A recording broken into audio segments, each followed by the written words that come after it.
Good evening, everyone. Bruchim haboim. Mazel tov. Tonight, let's talk about Uber. You know, when Uber came to the scene, they suddenly made all the medallions worth a fraction of what they were originally worth. There's a concept in the business world, it's called disruption. When somebody comes in and disrupts the entire industry. Disruptors, Steve Jobs, Uber, Amazon. People come in and they just disrupt the entire industry. They come up with a completely revolutionary, a new approach, how to change something and make it 100 times more valuable than it ever was. So until Apple came along, people are looking at their BlackBerry and they're racking their brain. Maybe we can make the buttons nicer, shinier, cleaner. And then Steve Jobs came along and he disrupted, you don't need buttons. Who needs buttons? What do you need buttons for? They disrupt the whole industry. It's called, they kick the apple cart. And the apples go flying. And then they come and they take all of the apples. That's the first kind of disruption. But there's another type of disruption, an even greater level of disruption, where a disruptor has the courage and the ambition and the boldness not only to disrupt the industry, to disrupt their own industry, their own business. So Bezos has an amazing business going. He spent years and years and years building up Amazon. Finally, it's starting to be successful. It's building up after many, many years. He actually had every single book available in the world everywhere. And one of the key people who helped Bezos build up the business is a guy, Steve Kessel. He helps him build up the business. And finally, the business is successful for the first time, and it's solid, and it's running smoothly. And he calls Kessel in, and he says, okay, it's time for the next frontier. We're going to make Kindle. So Kessel says, yeah, I'm in. No, Bezos says, I don't want to hear you're in. You're going to run Kindle. Of course I'm going to run Kindle. I'm at it, I'm on it. No. I fire you from Amazon. You're not going to work for Amazon anymore. You're only going to work for Kindle. I'm going to take someone not as smart, not as talented, not as revolutionary, not as entrepreneurial, and he's going to run Amazon and you're going to do Kindle. So Kessel's upset because the book business for Amazon was a very prestigious job. He had thousands of people reporting to him. He said, I don't understand, I'll do both. You don't trust me to do both? Why can't I do both? So Bezos said, not a chance you're going to do both. If you're going to have 1 foot in Amazon and 1 foot in Kindle, you're not going to be able to bring Kindle to where I need you to bring it. Was heißt, I need you to run Kindle as if you're going to put Amazon out of business. As if Amazon will never sell one more book ever again. Otherwise, you lost both jobs. You're fired from both jobs. The moment you think when you're running Kindle that if in the end of the day it doesn't work out, I'll go back to the books, you'll never bring Kindle to the next level. The point is, Bezos was not only willing to disrupt the industry, he was willing to disrupt his own business. So there's a concept, Bezos said, of someone who comes along and disrupts the industry. So you know what? I'm not going to let that happen to me. I'm not going to let someone else cannibalize me. I'm going to cannibalize myself. So Bezos kept both businesses, knowing that there's only one way in this world to try to attempt for what we call explosive growth. And that is, you have to be a disruptor. You know, the Chafetz Chaim would say that you have to take the business world and utilize the principles of business and apply it to the spiritual world. Chafetz Chaim said he was aware of 40 limudim from the business world that you could apply to Avodas Hashem. But he would say, Rabbi Yisrael Salanter, he knew 400 limudim from the business world to apply to Avodas Hashem.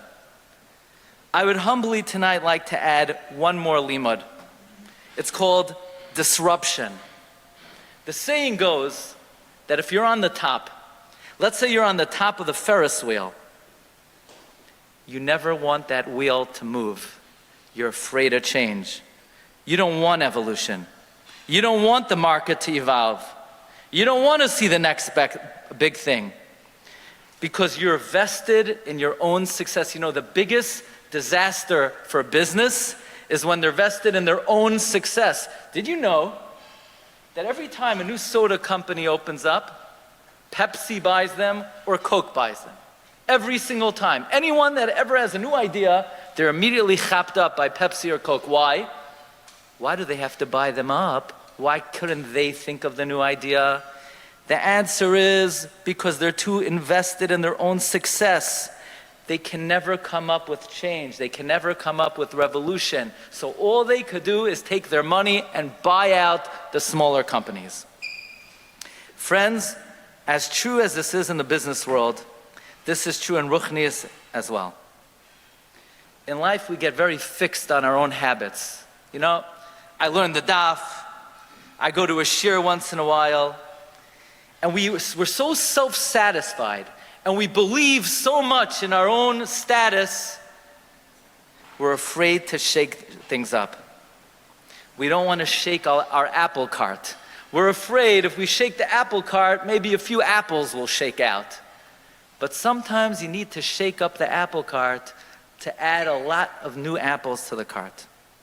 You know, Rav Shamshon Raphael Hirsch would say, the first service in the Beis HaMikdash every morning is the Kohen Gadol would come in and he would sweep out every last granule of ash that was on the Mizbeach, the Trumas Hadesh. And the day would start, the Kohen Gadol would come in and make the Mizbeach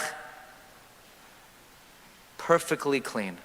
Says Rav Shamshon Raphael Hirsch, the main avoida is to start a new day without any vestige of anything you've ever done before. Not a trace of the past. Don't think about your accomplishments. Don't think about your sidurim. Don't think about anything you've done. You start the day with the Trumas Hadeshen. So here we are. We're at the start of the year. And everybody's thinking, you know, what are some ways we could shine the button? Maybe this year we could make that button a little shinier.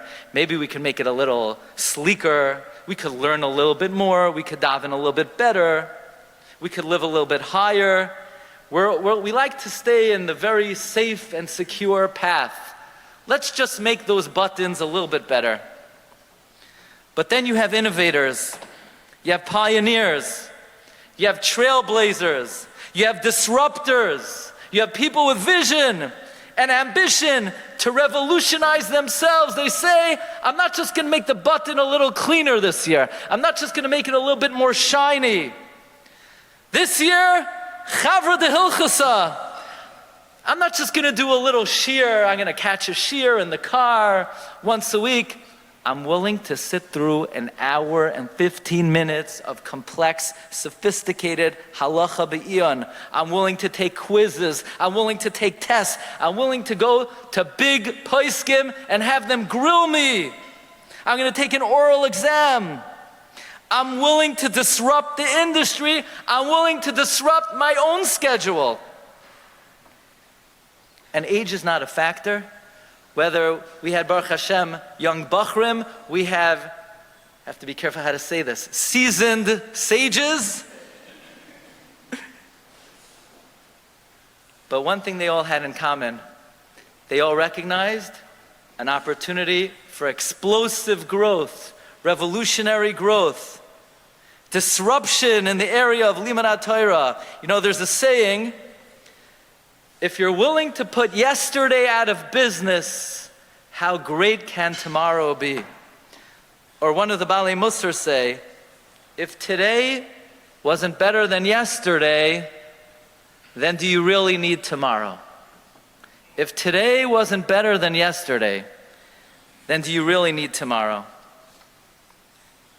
Why is Hashem mechadesh b'chol yom tamid maseh bereshis? You know, every day, Hashem doesn't just let it run, you know, keep the cranking it out. Hashem literally recreates the world daily. Why does Hashem do that? One thing we know for sure, Mahu afata. We have to emulate Hashem. And if Hashem is always recreating the world, that means we always need to be recreating ourselves. And just because this is the time that I come to davening, or this is the amount that I learn, or this is the effort that I give, that's so yesterday. What does that have to do with today? Today you could revolutionize yourself. Today you could be a disruptor. So Mazel Tov to all of you. It was really an honor to learn with all of those dear members of my Chabura. Mazel Tov to the Hilchos Shabbos Chabura. We give a big Yasher Koach to Reb Shraga for being the visionary and building this spiritual enterprise. Chavra de Hilchasa, Yasher Koach. Hashem should be mevarech you in all of your endeavors. Yasher Koach to Rabbi Yonasan, the Menahel of Chavra de Hilchasa, Reb Rafi, who they put in tireless efforts to put together really an A+ event tonight. And Mazel Tov and Kol HaKavod to all the Loimdim. You dedicated yourself to a whole year of Limud Torah. I'll tell you the truth, I don't know how I was able to do it. It was really siyata d'shmaya. You disrupted your year, you disrupted your schedule, you disrupted your peace of mind. You know, in life, you need to be able to go out of the comfort zone. And that's what you all did. You're all pioneers, trailblazers, visionaries, and most importantly, you're Oyavei Hashem. But Chazal say that in turn, those who dedicate themselves lahalacha, HaKadosh Baruch Hu loves you dearly. Oyev Hashem, shiurim hametzuyanim b'halacha, mikol mishkan ois Yaakov. May HaKadosh Baruch Hu be mevarech all of us. Shefa bracha v'hatzlacha, aksiv achsima toiva, guka ben shtiar, mazel tov, mazel tov.